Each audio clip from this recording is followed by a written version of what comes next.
12ရက်10လ2025အတွက်နောက်ဆုံးရရွှေစည်းတွေကိုကြီးညာပေးပါတော့မယ်16ပဲမှာဆိုရင်တော့83သိန်း4000ပေါ့နော်မနေ့ကတော့83သိန်း5000ဆိုတော့1000ကျတော့ပါတယ်15ပဲရေဆိုရင်89သိန်း6000 14ပဲနှစ်ပြားရေဆိုရင်86သိန်း4000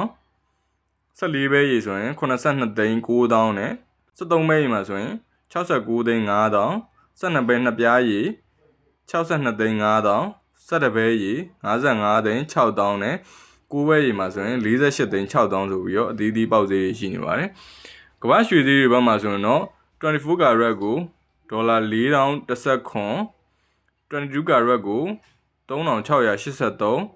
21 carat ကို3515နဲ့18 carat ကို3013ဆိုပြီးတော့အသီးသီးပေါက်ဈေးတွေရှိနေပါတယ်။အခုလိုရွှေဈေးနဲ့နိုင်ငံခြားငွေပေါက်ဈေးတွေကိုချိန်နဲ့တပြေးညီသိကျင်တယ်ဆိုတော့ကျွန်တော်တို့ရဲ့ MMK Today website ကိုလာရောက်လည်ပတ်ဖို့ဖိတ်ခေါ်လိုက်ပါရစေ။